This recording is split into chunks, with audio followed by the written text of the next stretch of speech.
going on today, guys? How y'all doing? Let's see who we got. Not many. Penny Riddle, Adam, Mr. Michigan, Hippie Grandma, and Cool Gamer. How y'all doing tonight? Wow. Getting to that point, I guess. Uh, just gonna talk a little bit about. Let me change this. I know I got that thing. Is that better, or do I have echo? That sound better?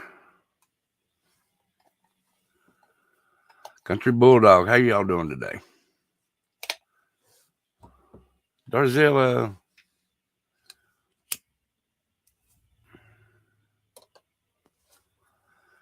Patricia Graham, how are you, Patricia? Y'all be sure to hit that like or the thumbs up, the share, and the subscribe button for me when you come in. If you don't care, let's get the name out there. But figured I'd go back to true crime and history, and today we're gonna do. Y'all remember a riddle back in the day?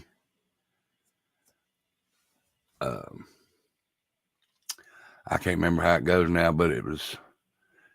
We're gonna do a story on Lizzie Borden, and I can't remember the riddle, but I know there was a riddle back in the day. She hit her daddy. She hit her mama with 40 whack. I can't remember it right off the top of my head, but I know there was a riddle out back then.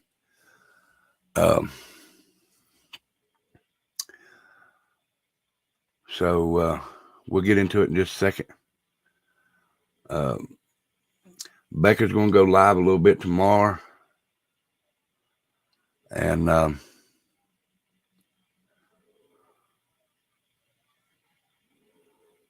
we'll. I'm off tomorrow, so I'll be watching Becca's. And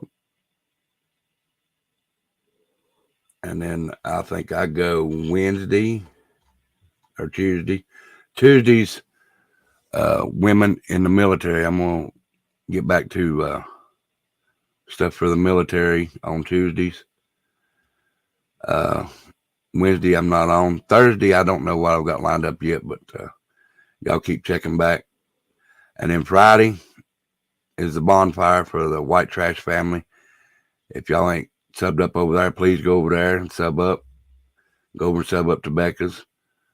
Hippie Grandma, if you don't care, would you drop Becca's link and white trash family link if you don't care?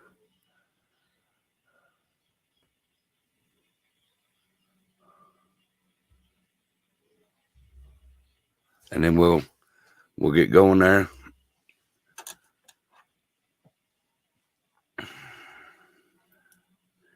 Let me do this right quick, guys.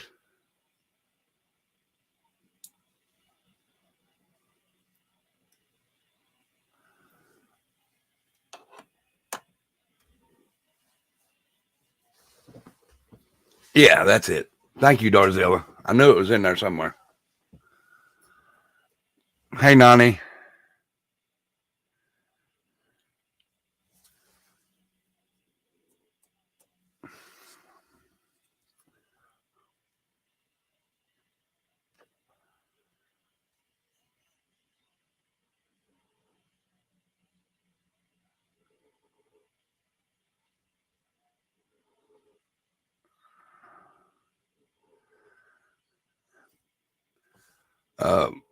Hippie Grandma, do you have them links for me?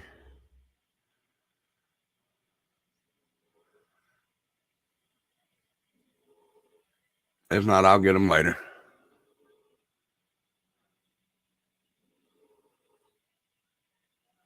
Thank you, Hippie Grandma.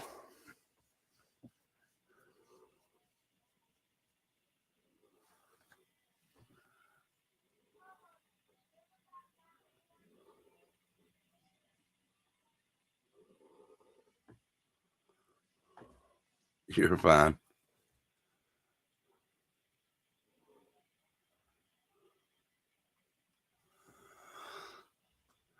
How you doing today, Nani? I hope you're feeling better.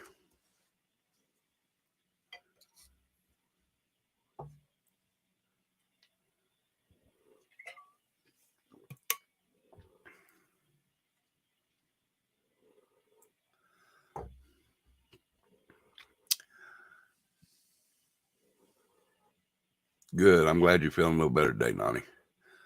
You're welcome, Mr. Michigan. Hey, Shani B. All right, so it's not going to be a long live. I'm just going to read a little bit on what I know of Lizzie Borden. And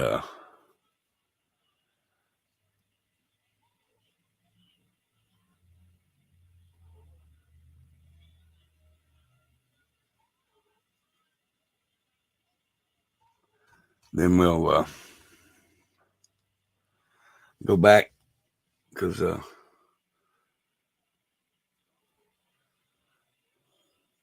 and get I lost train of thought. Anyway, we'll go to the story of Lizzie Borden, true crime in history. Lizzie Borden was a American woman tried and acquitted of the August 4th, 1892 axe murders of her father and stepmother in Fall Rivers, Massachusetts. No one else was charged in the murders, and despite ostracism from other residents, Borden spent the remainder of her life in Fall River.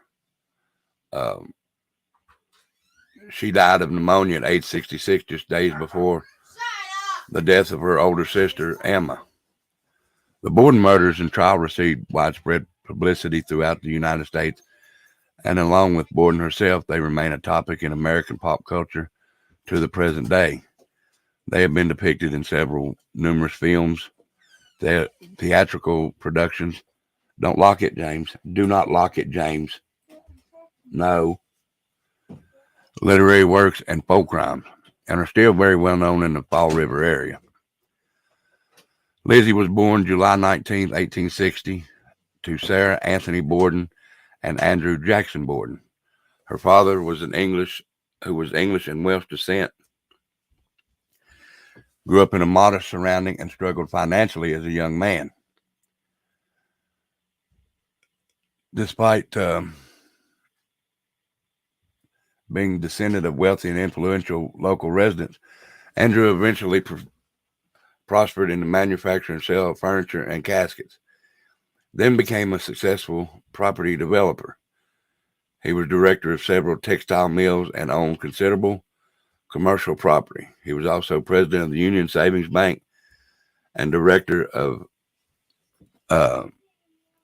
Durfee Safe and Trust Company. At his death, his estate was valued at $300,000, equivalent to $9 million in 2021 and $9,630,000 in 2022.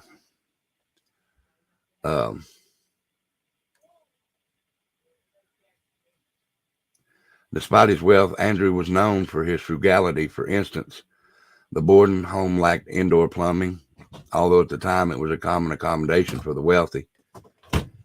It was an affluent area, but the wealthiest residents of Fall River, including Andrew's cousins, generally lived in the more fashionable neighborhood.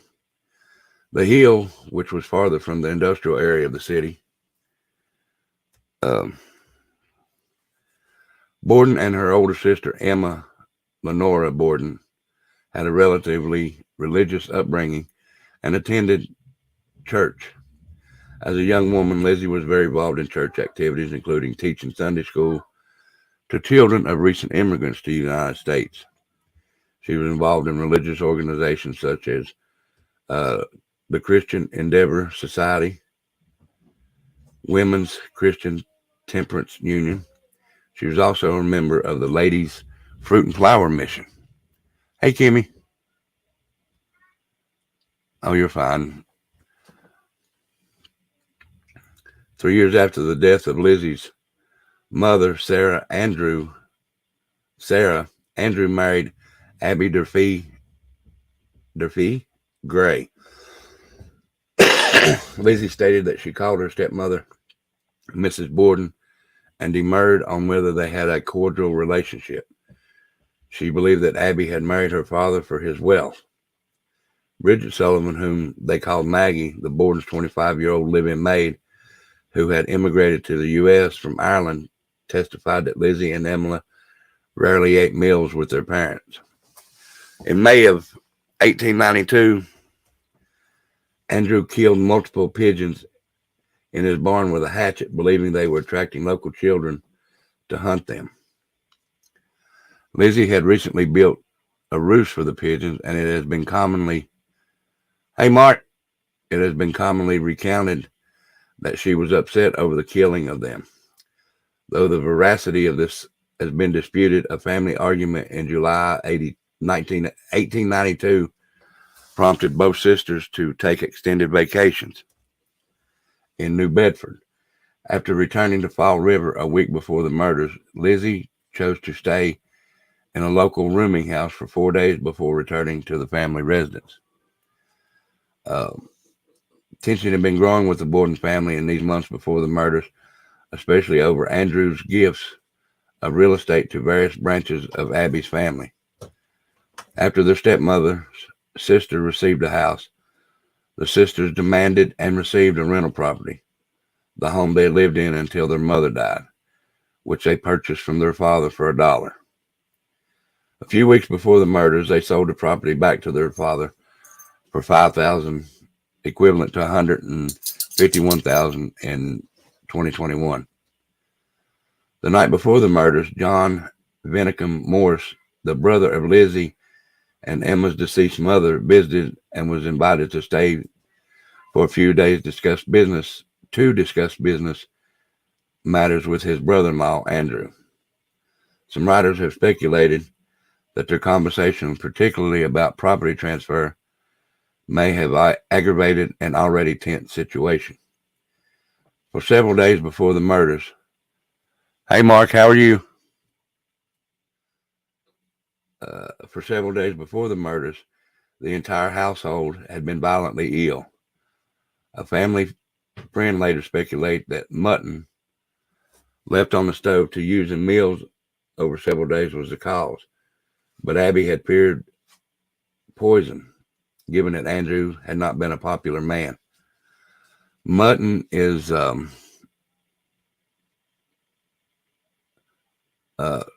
it's generally sheep meat, domestic sheep. It's got a sheep in its first year is a lamb, and its meat is also lamb. The meat from the sheep in their second year is hogget. Older sheep meat is mutton, generally hogget and sheep meat.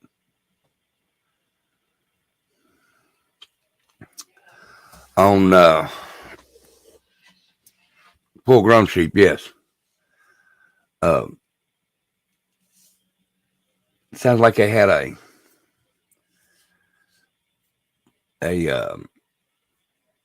oh, you working today, Mark?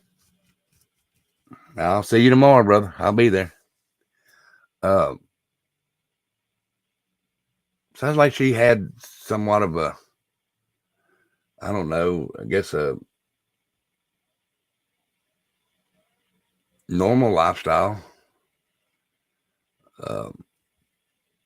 In this day and age, anyway, it would be normal because, you know, your mom passed away and then your dad remarry, and you're not going to like the woman that married your dad because you're thinking she's going to take over your mom's spot, and that's not necessarily true. She's, you know, sometimes that's the case, but sometimes it's not. She just she may love the dad, you know. And then, like they thought, sometimes it is for the money, and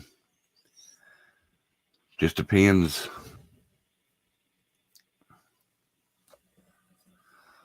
So now on August 4th, 1892, John Morse arrived in the evening of August 3rd and slept in the guest room that night.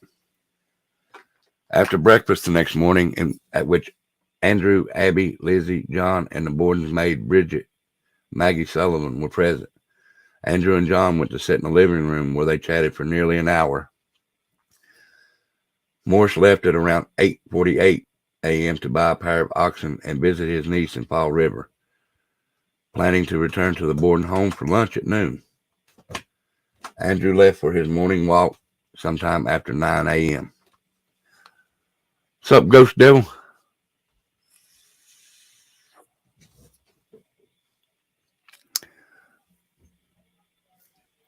"21 people watching, 14 likes. Y'all get them likes up, guys. Come on now. Let's get the likes built up, please. Although the cleaning of the guest room was one of Lizzie's and Emily's regular chores, Abby went upstairs sometimes between 9 and 10:30 to make the bed. According to the forensic investigation, Abby was facing her killer at the time of the attack. She was first struck on the side of the head with a hatchet, which cut her just above the ear, causing her to turn and fall down on the floor, creating contusions on her nose and forehead. Her killer struck her multiple times, delivering 17 more direct hits to the back of the head, killing her. When Andrew returned at 10:30 a.m., his key failed to open the door, so he knocked. Sullivan went to unlock the door, finding it jammed. She uttered a curse. She would later testify that she heard Lizzie laughing immediately after this. She did not see Lizzie, though, but stated that the laughter was coming from the top of the stairs. This was considered significant, as Abby was already dead by this time. Hey, Brittany. Where was that? By this time, and her body would have been visible to anyone on the home's second floor. Lizzie later denied being upstairs and testified that her father had asked her where Abby was, to which she replied that a messenger had delivered Abby a summons to visit a sick friend. Sullivan stated that she had removed Andrew's boots and helped him into his slippers before he lay down on the sofa for a nap, a detail contradicted by the crime scene photos, which shows Andrew wearing boots. Sullivan then informed Lizzie of a department store sale. Lizzie said Sullivan was welcome to come along with her, but Sullivan felt unwell and went to take a nap in her bedroom instead. Sullivan testified, "Buck Cherry, hey girl, you're fine. I hope everything turned out okay for you and the storms didn't hurt you too bad. But there's another bonfire this Friday, so please come to that one if you can make it." Sullivan testified that she was on the third floor room, resting from cleaning windows, when just before 11 a.m. she heard Lizzie call from downstairs, "Maggie, come quick. Father's dead. Somebody came in and killed him." Andrew was slumped on a couch in the downstairs sitting room, struck 10 or 11 times, with a hatchet-like weapon. One of his eyes had been split cleanly in two, suggesting he had been asleep when attacked. His still bleeding wound suggested a very recent attack. Dr. Bowen, the family's physician, arrived from his home across the street and pronounced both victims dead. Detectives estimated that Andrew's death had occurred at around 11 a.m. So now we go into the investigation. Give me just a second, guys.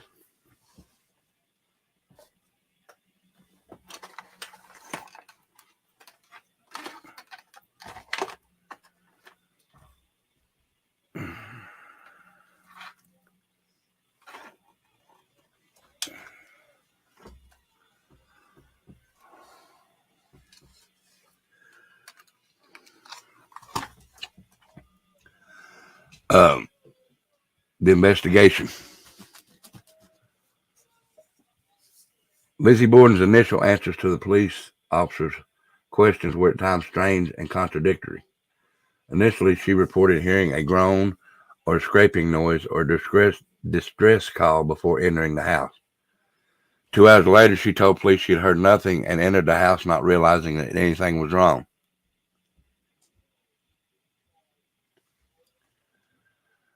When asked where her stepmother was, she recounted Abby receiving a note asking her to visit a sick friend. She also stated that she thought Abby had returned and asked if someone would go upstairs and look for her. Sullivan and a neighbor, Miss Churchill, were halfway up the stairs, their eyes level with the floor, when they looked into the guest room and saw Abby laying face down on the floor. Most of the officers who interviewed Borden reported they had disliked her attitude. Some said she was too calm and poised despite her attitude and changing alibis. She was not checked for bloodstains. Police did search her room, but it was a cursory inspection. At the trial, they admitted to not doing a proper search because Borden was not feeling well. They were subsequently criticized for their lack of diligence. In the basement, police found 2 hatchets, 2 axes, and a hatchet head with a broken handle. The hatchet head was suspected of being the murder weapon, as the break in the handle appeared fresh and the ash and dust on the head, unlike that on the other bladed tools, appeared to have been deliberately applied to make it look as if it had been in the basement for some time. However, none of these tools were removed from the house because of the mysterious illness that had stricken the household before the murders. The family's milk and Andrew's and Abby's stomachs, removed during autopsy performed in the dining room, Borden's dining room, were tested for poison. None was found. Residents suspected Lizzie of purchasing hydrocyanuric acid in a diluted form from a local drugstore. Her defense was that she inquired about the acid in order to clean her furs, despite the local medical examiner's testimony that it did not have antiseptic properties. Lizzie and Emma's friend, Alice Russell, decided to stay with them the night following the murders, while Morris spent the night in the attic guest room. Contrary to later accounts that she slept in the murder site guest room. Hey, Miss PJ. Police were stationed around the house on the night of August 4th, during which an officer said he had seen Borden enter the cellar with Russell, carrying a kerosene lamp and a slop pail.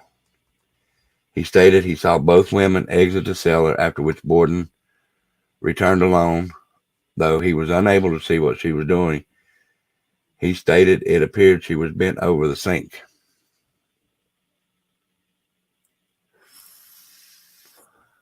Hey, Amanda. On August 5th, Morris left the house and was mobbed by hundreds of people. Police had to escort him back to the house. On August 6th, police conducted a more thorough search of the house, inspecting the sisters' clothing and confiscating the broken-handled hatchet head. That evening, a police officer and the mayor visited the Bordens, and Lizzie was informed that she was a suspect in the murders. The next morning, Russell entered the kitchen to find Borden tearing up a dress. She explained that she was planning to put it on the fire because it was covered in paint. It was never determined whether it was the dress that she had been wearing on the day of the murders. We'll go to the inquest now. Both Borden appeared in the inquest hearing on August 8th. Her request to have her family attorney present was refused under a state statute providing that inquests must be held in private. You can't have your attorney there. That's peculiar. She had been prescribed a regular dose of morphine to calm her nerves, and it is possible that her testimony was affected by this. Her behavior was erratic, and she often refused to answer a question, even if the answer would be beneficial to her. She often contradicted herself in providing alternating accounts of the morning in question, such as saying she was in the kitchen reading a magazine when her father arrived home, then saying she was in the dining room doing some ironing, then saying she was coming down the stairs. She said she had also removed her father's boots and put slippers on him, while police photographs clearly showed him still wearing boots.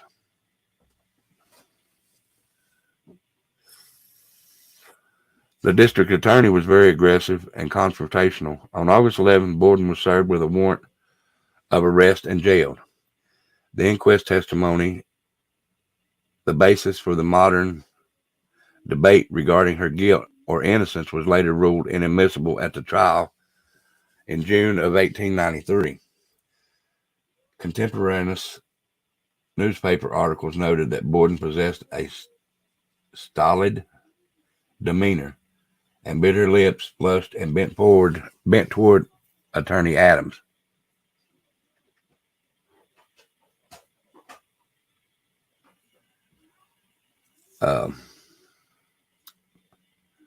Okay.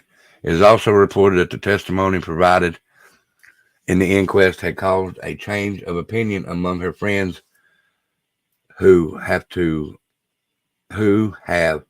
heretofore strongly maintained her innocence. The inquest received significant press attention nationwide, including an extensive 3-page write-up in the Boston Globe.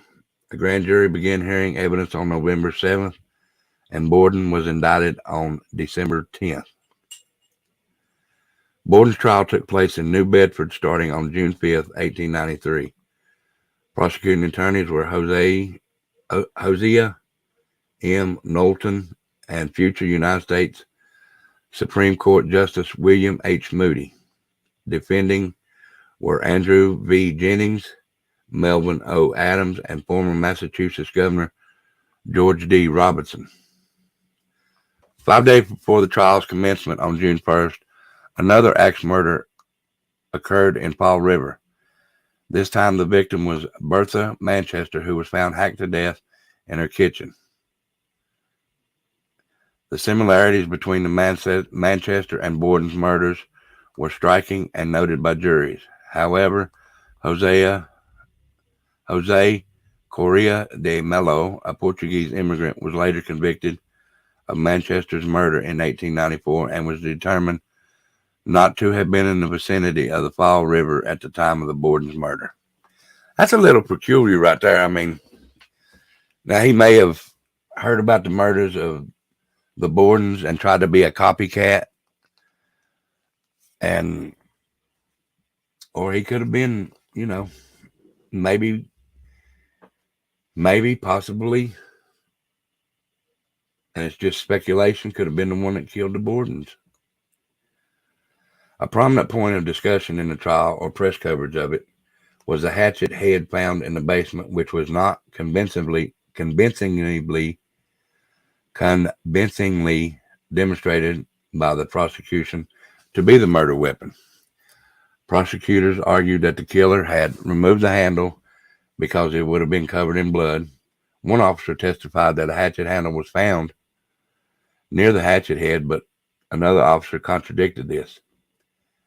Though no bloody clothing was found at the scene, Russell testified on August 8, 1892, she had witnessed Borden burn a dress in the kitchen stove, saying it had been ruined when she brushed against wet paint. During the course of the trial, defense never attempted to challenge this statement. Lizzie Borden's presence at the home was also a point of dispute during the trial. According to testimony, Sullivan entered the second floor of the home at around 10:58 a.m. and left Lizzie and her father downstairs. Lizzie told several people at this time she went into the barn and was not in the house for 20 minutes or possibly half an hour. Hyman Lubinsky testified for the defense that he saw Lizzie Borden leaving the barn at 11:03 a.m. and Charles Gardner confirmed that.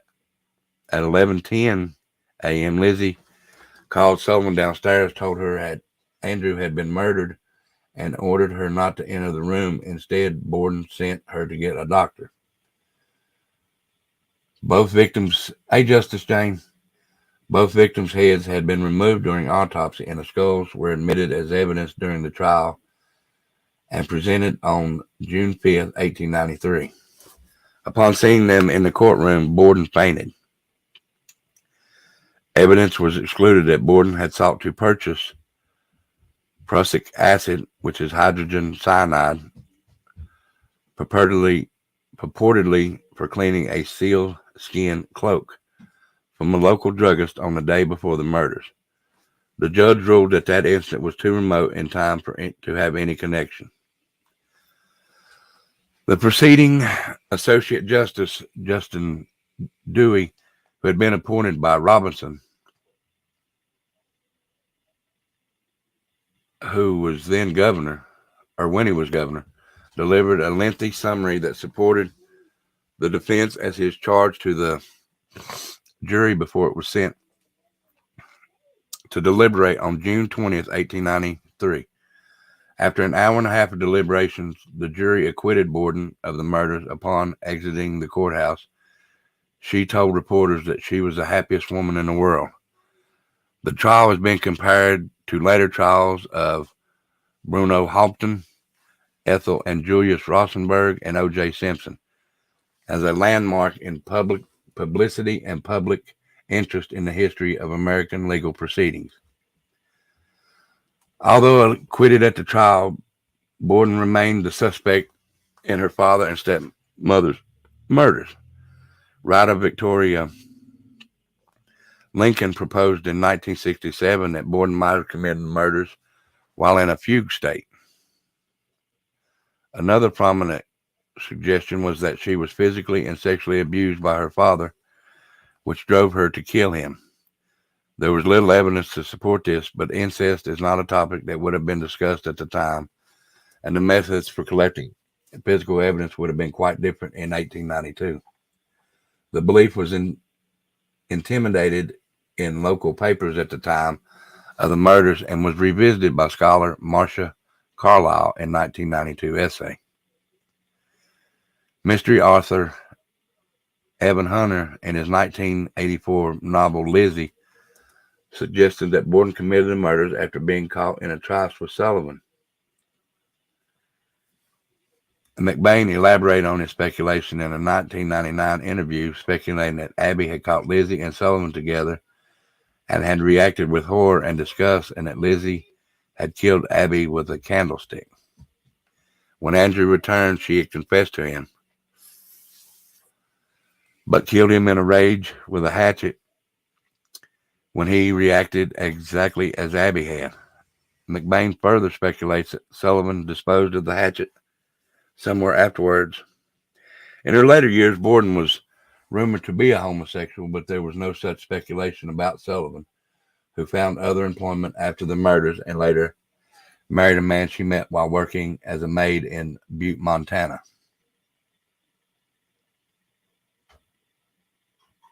She died in Butte in 1948, where she allegedly gave a deathbed confession to her sister, stating that she had changed her testimony on the stand in order to protect Borden. Another significant suspect is John Morris, Lizzie's maternal uncle, who rarely met with the family after his sister died, but had slept in the house the night before the murders, according to law enforcement. Morris had provided an absurdly perfect and over-detailed alibi for the death of Abby Borden. He was considered a suspect by police for a period. Other noted as potential suspects in the crime included Sullivan, possibly in retaliation for being ordered to clean the windows on a hot day. The day of the murders was unusually hot, and at the time she was still recovering from the mysterious illness that had struck the household. A man named William Borden, suspected the Andrews' illegitimate son, was noted as a possible suspect by writer Arnold Bryan, who surmised in his book, Lizzie Borden, The Legend, the Truth, the Final Chapter, that William had tried and failed to extort money from his father. However, Arthur Leonard Rebello did extensive research on William Borden in Brown's book and was able to prove he was not Andrew Borden's son. Although Emma had an alibi at Fairhaven, about 15 miles from Fall River, crime writer Franken Spearin proposed in his 1984 book, Lizzie, she might have secretly visited residence to kill her parents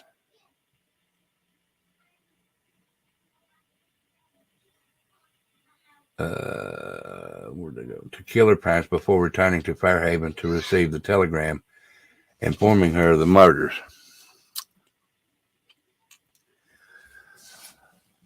After the trial, the Borden sisters moved into a large modern house in the Hill neighborhood in Fall River. Around this time, Lizzie began using the name Elizabeth A. Borden at their new house, which Elizabeth dubbed Maplecroft.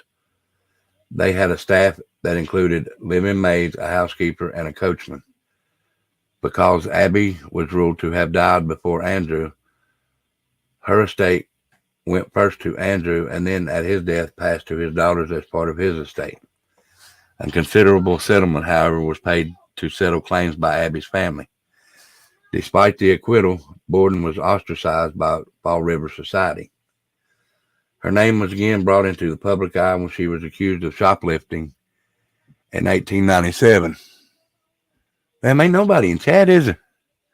Or nobody talking anyway, I guess.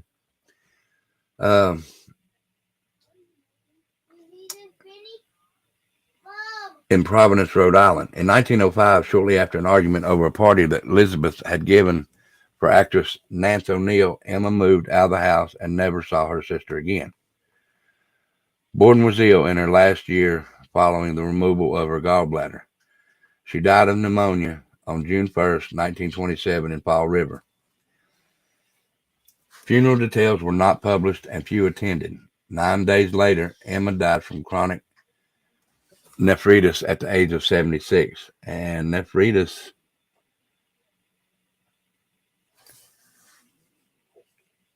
it's a kidney disease. Many of the diseases were characterized by inflammation, either of glomerula or of the small blood vessels in the kidneys, hence the name, but not all diseases necessarily have inflammation. At the age of 76 in a nursing home in Newmarket, New Hampshire. Having moved to this location in 1923, both for health reasons and to avoid renewed attention following the publication of another book about the murders. Hi, Missy. Welcome to Tattooed Family. The sisters, neither of whom had ever married, were buried side by side in the family plot in Oak Grove Cemetery. At the time of her death, Borden was worth over $250,000, equivalent to $5,233,000 in 2021. She owned a house on the corner of French Street and Belmont Street, several office buildings, shares and several utilities, 2 cars, and a large amount of jewelry. She left $30,000, equivalent to $628,000 in 2021, to the Fall River Animal Rescue League, and $500, which is equivalent to $10,000, in a trust for perpetual care of her father's grave. Her closest friend and cousin each received $126,000 today, substantial sums at that time of the estate's distribution in 1927, and numerous family and friends members received each $1,000 and $5,000, which $1,000 back then is equivalent to $21,000 in 2021, and $5,000 is equivalent to $105,000 in 2021.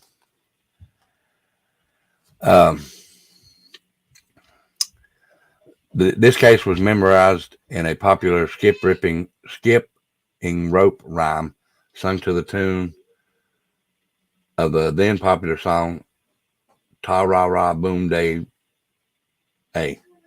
Lizzie Borden took an axe and gave her mother 40 whacks. When she saw what she had done, she gave her father 41. Folklore says that the rhyme was made up by an honest writer as a tune to sell newspapers. Others attribute to the ubiquitous but anonymous Mother Goose. In reality, Borden's stepmother suffered 18 or 19 blows. Her father suffered 11. The rhyme has a less well-known second verse. Andrew Borden now is dead. Lizzie hit him on the head. Up in heaven he will sing. On the gallows she will swing. She's been depicted in music, radio, film, theater, television, on stage. There was movies written about her. A one-act play called Goodbye, Miss Lizzie Borden in 1947. Broadway musicals, Lizzie Borden.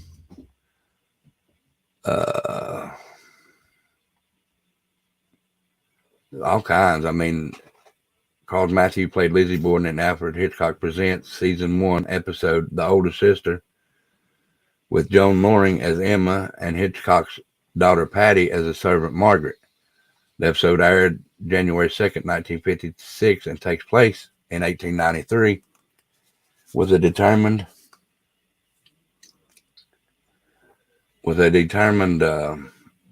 woman reporter trying to interview the sisters 1 year after the murders and the end of the revelation with Emma committing the murders. Let's see, March 24th, 1957, episode of Omnibus presented two different adaptations with Lizzie Borden's story. The first, a play, The Trial of Lizzie Borden, with Catherine Bard as Lizzie. The second production of the Fall River Legend ballet with Nora Kay as the accused.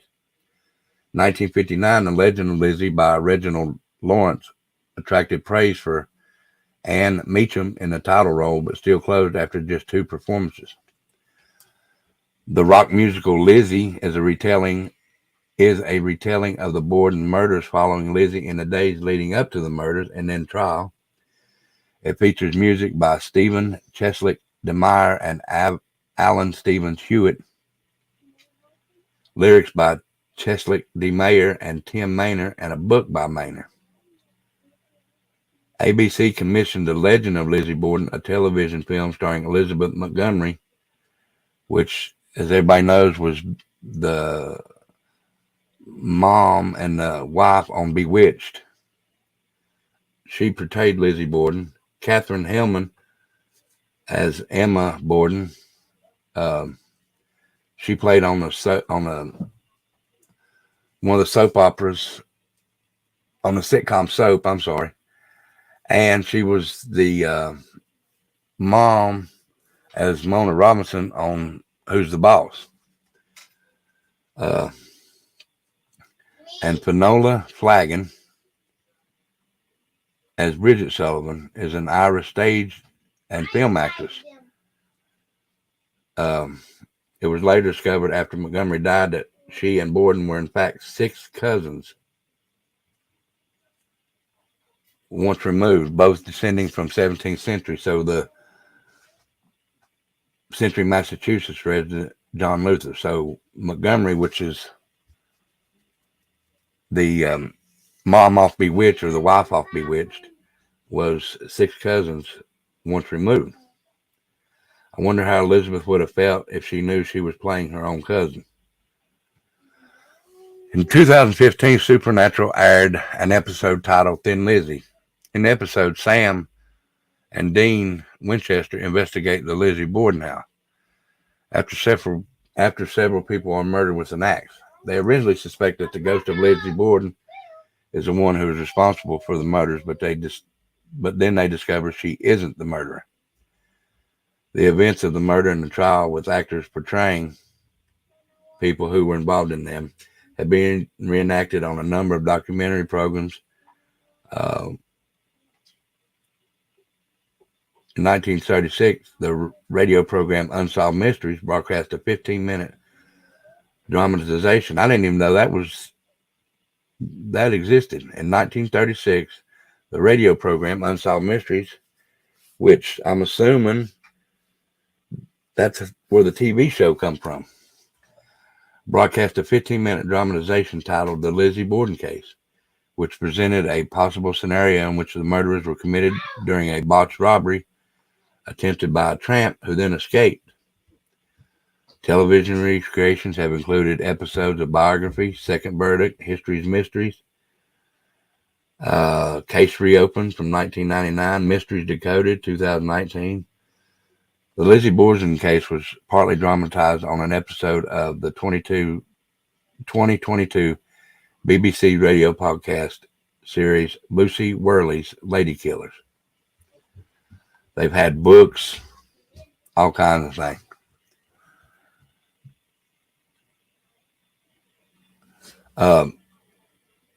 Side notes are, during the 1892 inquest over her father and stepmother's death, Lizzie stated that she had been christened as Lizzie, not Elizabeth. And side note number 2, author Sarah Miller states in her 2000, you're fine, Penny, in her 2016 book, The Borden Murders, Lizzie Borden and the Trial of the Century, that the account of Lizzie being profoundly upset over the death of her pigeons is unfounded and has become a part of myth surrounding her. So, yeah, there's, to me, it sounds like there's a lot of things that wasn't done right. Not saying she did, not saying she didn't. She was acquitted. She still had speculation over her head the rest of her life. But it sounds like there was a lot of things that wasn't done right by the police, by the court system not letting her lawyer there.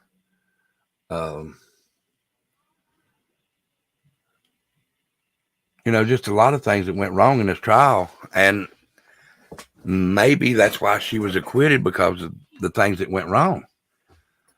I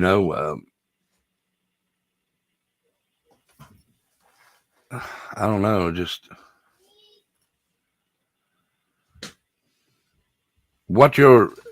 from what y'all heard me talk about here. Let's do this. In your opinion, if she was guilty, put a 1. If she was innocent, put a 2. Just your opinions now. And from what I've told you here.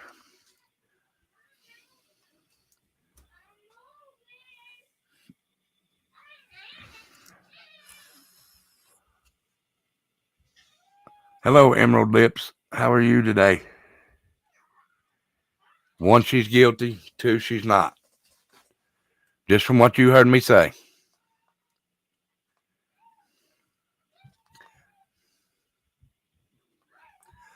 I think there's 4 guilties.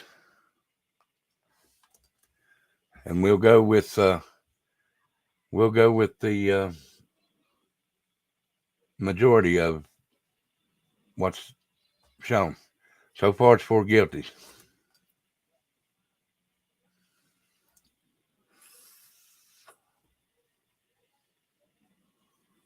Five guilties.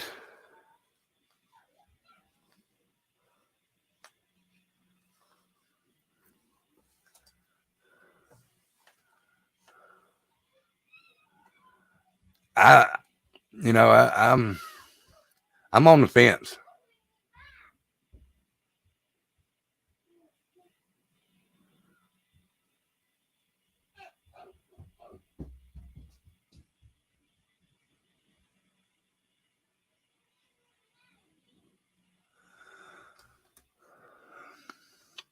Miss PJ says she is so guilty.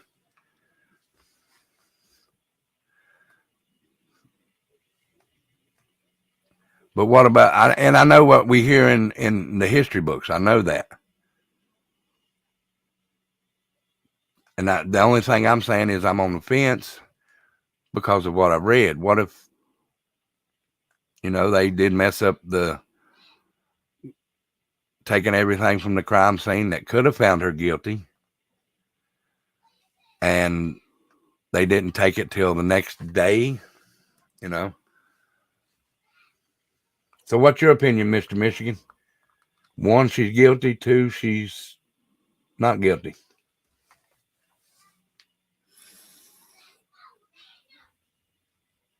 The cop that was watching the house that night, why didn't he go downstairs when they went in the basement to see what they were doing?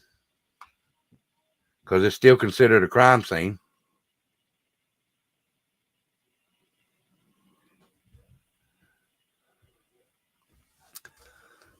All right, so far the majority says guilty. The other lady did do a deathbed confession. See, that's one that throws me back over to the 1 side. But all that other stuff is still leaning me toward the 2 side. Or the deathbed leans me toward guilty, but the other stuff is leaning me toward not guilty.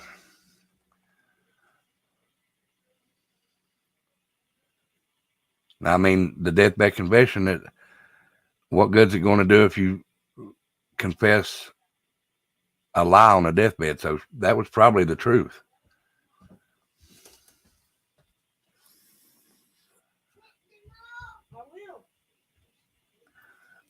Yeah. That's a good point, Mr. I didn't even think about that. That's a good point, Mr. Michigan.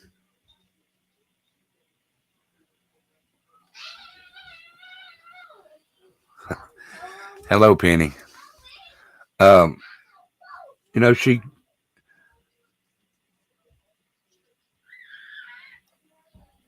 I'm going to say I'm still on the fence, guys. I guess I look at stuff, I don't know, look at stuff a little different.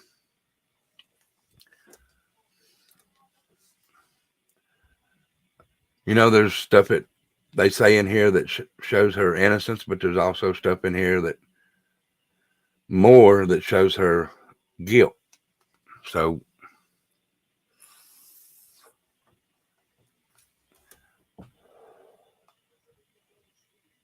I didn't even realize my camera was off. I'm sorry, guys. Sorry about that. True, she didn't want to die knowing that was on her conscience. That's usually what deathbeds are for. Deathbed confessions. That's usually what they are. But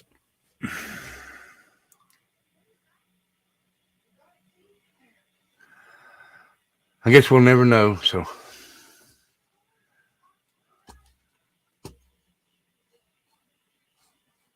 now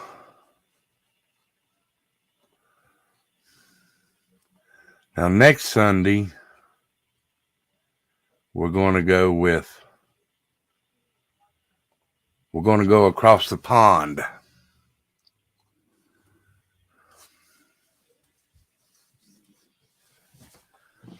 Yeah, comment. And it does, Miss PJ. It really, really does. Especially since it's one of them pointy ones. It's not the flat top.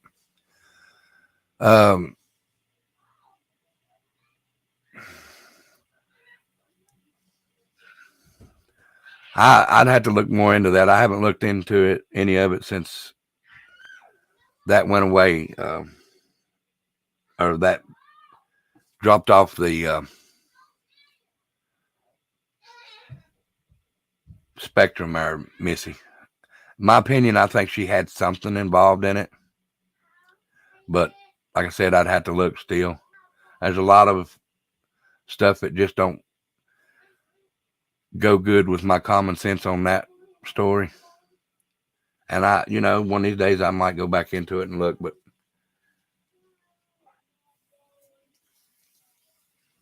I don't know yet. I'll have to think about that. You're fine, Miss PJ. Anybody else that's in here, would you like to throw the Kylie Rodney case, Miss PJ? Miss Digger Duck, how are you this morning, lovely? It's good to see you.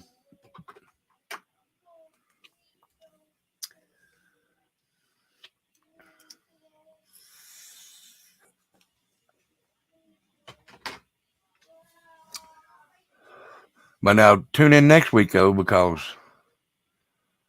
like I said, the true crime and history next week is across the pond. I'll say it like that.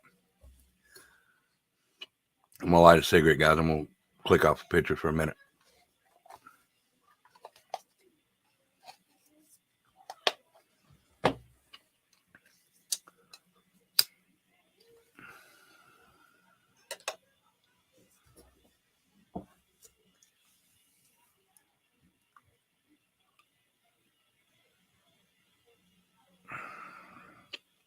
Oh, you're fine, Missy. One that I didn't like that was in the Kylie case was that SF investigates.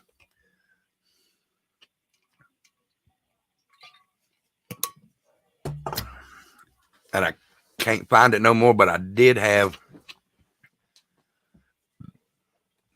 because my computer died, I had to restart, get a whole new setup on this. And he, no, I'm not doing Kylie, honey. I done Lizzie Borden. She was saying that she thought Sammy Smith was still involved. Yeah. Might dig into it some. I don't know yet, Digger Duck. I have to think on that because that got way too much attention.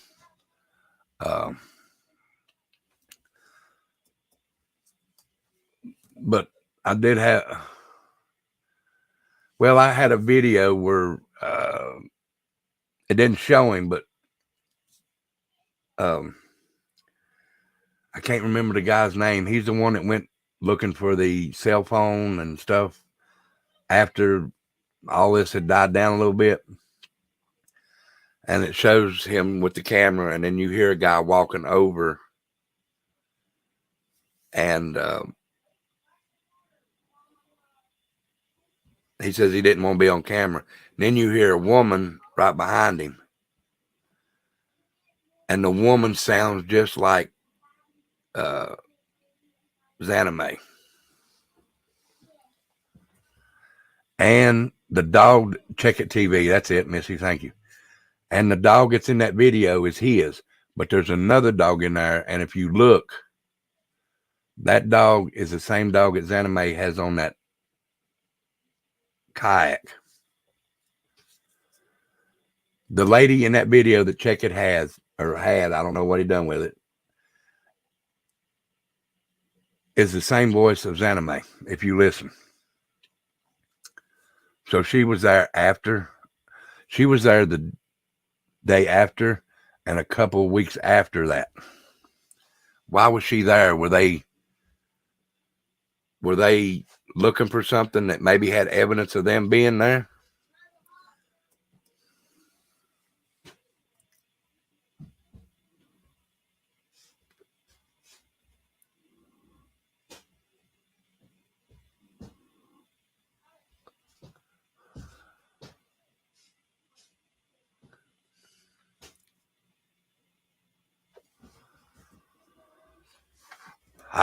If I had the video, I can't find it no more, and I had it saved. I know I did, but I'll have to go back and look. I think he was too. Thank you, Penny, for the one. So, getting back to Lizzie, in my chat's opinion, she's guilty. So I'm gonna go with my chat because there's a lot of stuff that does show that she is guilty. It's just some stuff that they done was wrong.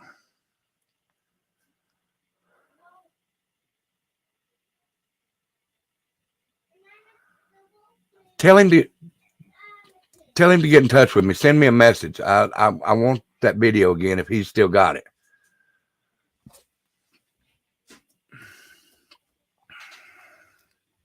And I know people still to this day are doing stories on her. But I want to. And the day that, what's the, oh my goodness, the recovery team. I can't remember their name now, but they're the ones that found the car. I have a video. Did have a video. I'm sure it's still on their channel that shows them flying over where the car would be. And the car's not in the water, and it's only 50 foot below. Yes, AWP. But we'll get into that later on. If you want to, Missy, subscribe to this channel, and I'll do the story very, very soon for you. I promise. I may even do it Thursday night. I don't know, but I'm not going to say I will, okay? But I may do it soon, okay? I just got to get all my information back and everything. Okay, thank you. But I will get all the information that I did have. So if you don't care, Missy, share this channel out to everybody and tell them I will go over what I come up with. You're fine, Digger Duck. You're already subbed up to the channel. And you can join the channel if you want to, Missy. Just go down there and hit the. You're fine then. Okay. You're fine. But share me out. That way people will come over. But so today's story was Lizzie Borden. And we're going to say she is guilty of murder, right? 2 counts of murder. Because I'm going to go with what my panel says, or my chat says. And all of you said 1 so far. So that means guilty.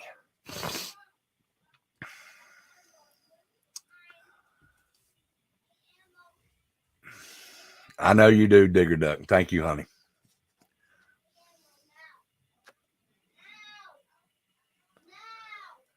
All right, so Lizzie Borden was guilty. But now, if you know a history crime that's got you puzzled and stuff, and you want to go over it, please do so at the email. Somebody drop my email in there, or it'll pop up here in Nightbot. Thank you, Miss PJ. Thank you for being a member for 1 month. Thank you so much. Which one, Penny?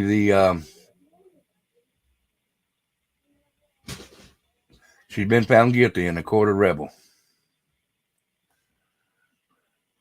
Which case are you talking about, Penny? The Lizzie Borden or the Kylie Rodney?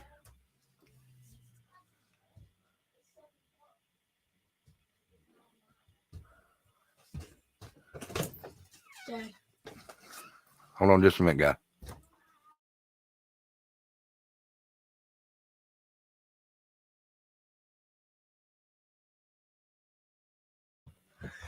All right, guys, that was my son. He just tell me supper be ready in a little bit. So let's see. Sundays are going to be the short shows. Like I said, we'll do like we usually do. It's not going to be the long ones like I usually do. But we'll see. we'll see where it goes from here. And you know, if it comes down to it, well, we have to go longer on Sundays, we can. That's no problem.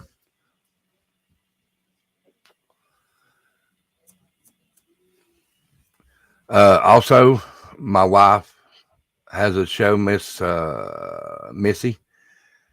If you'd like to, you can go over and sub to her. Her channel is Tattooed Angel. Is there any way somebody can drop that link for me?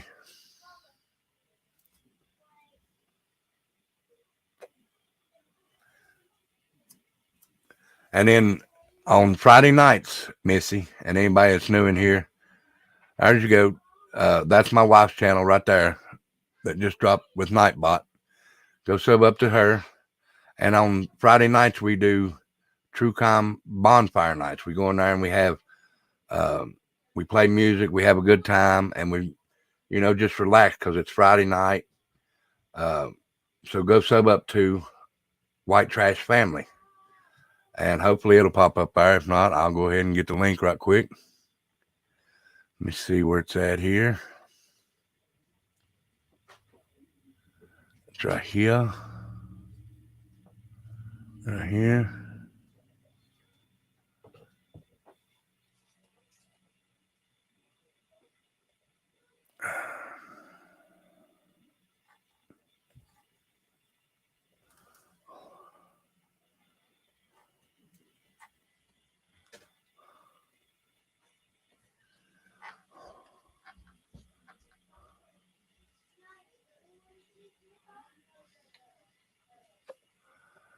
And if you like to listen to music, anybody in here, sub up to that channel right there, because that's bonfire. We set out. Well, we do it on live, but just set out and have a good time. Hello, Mark. Thank you. And sub up to the White Trash, and you'll hear good music. We do, and I'm getting ready to do your car's shutting down. I'm getting ready to put up an email to where, if you want to, you can send me a request. It's one request per week that I'll play. If you send it all the way up until Thursday, you got a chance to do it till Thursday. I'll get them Thursday night, and I'll do the Friday show, and they'll be played that Friday. So if you do it from like Saturday until Thursday, you can only do one per week. And I'll play them that night. But it's one request per person per week. So I'll put that out probably tomorrow. I'll put it on this channel, and I'll put it on White Trash. That way you can go there and put the music in for the request.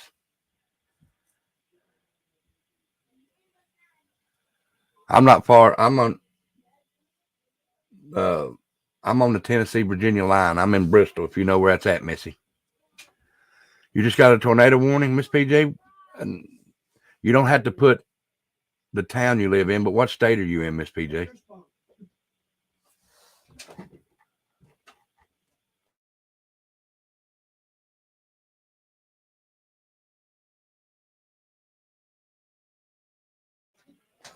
But yes,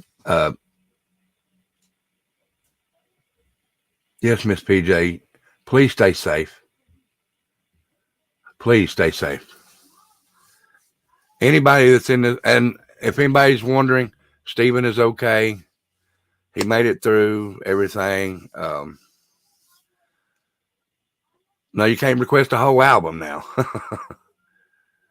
You can request one song.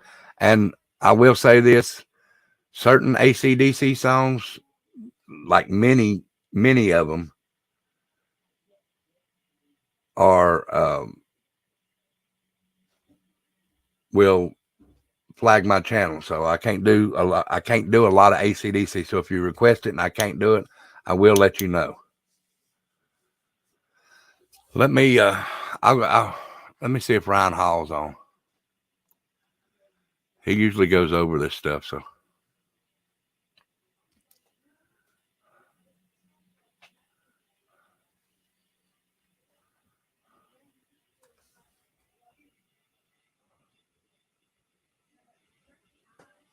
Okay, yeah.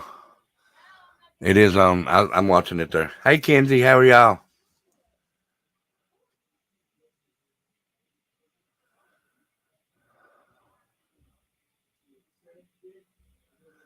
Is that who I'm on right now?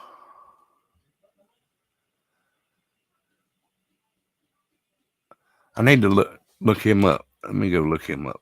Thank you, Mr. Michigan.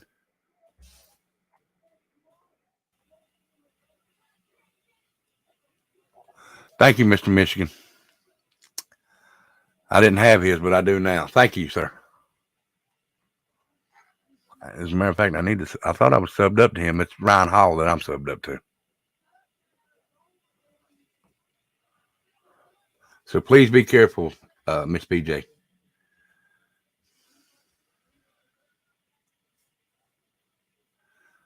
But guys, I watched Jeff Storm Chasers. I think that's who my son does. I seen something on Ryan Hall's yesterday. I don't know if it's because he was losing his voice yesterday or something, but he was saying he's going just to announce baseball games or something. I don't know what that was. It was on his community page. It may have been a joke because it was April 1st, but I don't know. You're fine, Casper, friendly. Oh, he was joking. Okay. It worried me there for a little bit because he's good at the weather. I like watching him.